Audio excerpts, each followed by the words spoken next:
कि अगर हम ज़मीन की बात करें तो यहाँ पे जो जिंक की मात्रा है वो कहीं ना कहीं बहुत कमी है हमारी इस मिट्टी में, कि हमें भेड़ चाल या फिर देखा देखी में ना चलते हुए हमारी क्रॉप के लिए कौन सा प्रोडक्ट राइट फिट है, किस मात्रा में उसे डालना चाहिए और कब डालना चाहिए। जिंक का इस्तेमाल क्यों करना चाहिए, ये फसल में क्या फायदा लेके आती है। राइट। आज की वीडियो में एक बहुत ही इम्पोर्टेंट टॉपिक हम कवर करने वाले हैं। यूरिया और जिंक के ऊपर ये टॉपिक होने वाला है। यूरिया और जिंक को क्या हम एक साथ अपने खेतों में यूज कर सकते हैं या नहीं। आज से पहले है ना, किसानों का यही जवाब होता था कि इसको यूज नहीं कर सकते हम, जो यूरिया होता है ना उसका पानी बन जाता है। लेकिन यहाँ पे जो यूरिया देखोगे ना, इसके अंदर जिंक मिक्स की हुई है और इस तरह से ये मिक्सर है ना सुबह से रखा हुआ है और बिल्कुल ऐसा का ही ऐसा है। तो ये कैसे पॉसिबल हुआ है, इसी के बारे में हम बात करेंगे। यारा की टीम की तरफ से हमारे साथ कंपनी के प्रतिनिधि हैं, इनसे मिलते हैं और सारी जानकारी लेते हैं। मैम एक छोटा सा इंट्रोडक्शन दे दो अपना एक बार। नमस्कार सभी व्यूअर्स को और सभी किसान साथियों को।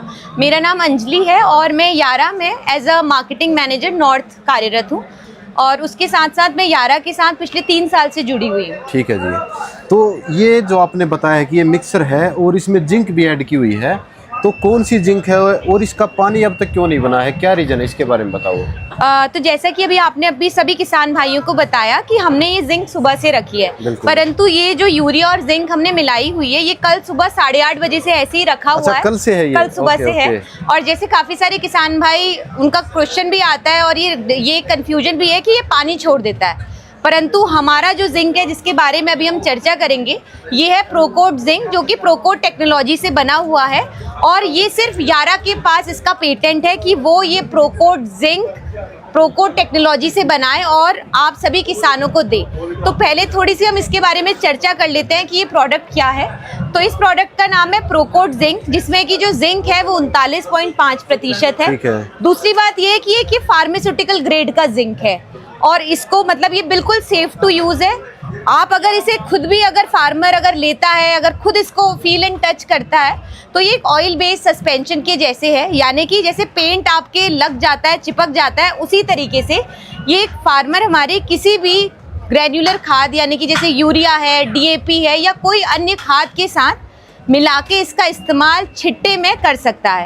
अगर आप इसे हमारे किसान भाइयों को गौर से दिखाएंगे तो हमने इसमें यूरिया के ऊपर अपनी प्रोकोट जिंक का इस्तेमाल करा है।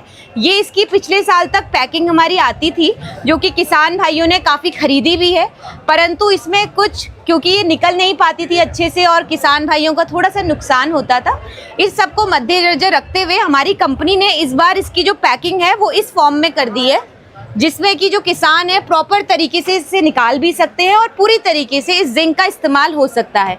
अब अगर आप देखेंगे तो ये लिक्विड फॉर्म में है और अगर हम इसको यूरिया के साथ या किसी भी दानेदार खाद के साथ मिक्स करते हैं, 1 एकड़ में पहले इसकी जो डोज है वो है लगभग 325 से 350 ml पर एकड़ के हिसाब से। अगर आप इसे देखेंगे ऐसे मिलाएंगे और पूरे जो दाने हैं जब इसका छिट्टा लगता है तो एक समान जो यूरिया है उसके साथ जिंक लेपित हो जाता है। हर दाने में यूरिया के साथ जिंक लेपित है, यानी कि जैसे इसका छिट्टा लगेगा जहाँ जहाँ यूरिया जाएगा वहाँ वहाँ उसके साथ लेपित होकर जिंक भी चला जाएगा, जिसके कारण क्या होता है कि जो हम आपके पौधे में देखते हैं कि पीलेपन आ जाता है या खैरा रोग आ जाता है या शुरुआती अवस्था में जो कमी होती है वो प्रोकोट जिंक इस्तेमाल करने से बिल्कुल नहीं आती है, बल्कि प्रोकोट जिंक इस्तेमाल करने से आपकी फसल को लंबे समय तक जिंक की पूर्ति मिलती है। साथ ही साथ हर दाने के साथ, यूरिया के दाने के साथ या डीएपी के दाने के साथ ये जिंक मिलता है। और जिस खेत में प्रोकोट जिंक छिड़का जाता है छिट्टे के साथ, आप अगर सामने देखेंगे कि जो नॉर्मल अन्य जिंक है उसके कंपैरिजन में सामने से किसान अपना खेत देख के बता सकता है, हरापन देख के बता सकता है, पत्ती की चौड़ाई देख के बता सकता है या तने की मोटाई कि ये खेत है यारा का खेत, यानी कि यारा वीटा प्रोकोट जिंक का खेत। तो जो भी किसान भाई इसे अभी देख रहे हैं बिल्कुल सही समय है जब तक आपके पास ये इन्फॉर्मेशन आ रही है, क्योंकि आगे आने वाला समय अपने धान की बिजाई का है, साथ ही साथ अभी अपने जो गन्ना है उसकी भी प्लांटिंग शुरू होने वाली है और उस समय में हम अपना प्रोकोट जिंक यूरिया के पहले छिट्टे के साथ रेकमेंड करते हैं और ये आपको दावे से कहेंगे कि अगर आपने ये जिंक एक बार इस्तेमाल कर लिया तो इसके आप रिजल्ट खुद देखेंगे और लोगों को दिखाएंगे। तो ये हमारी तरफ से। एक चीज़ और मैं छोटी सी पूछना चाहूँगा मैम, जिंक का इस्तेमाल क्यों करना चाहिए, ये फसल में क्या फ़ायदा लेके आती है। राइट।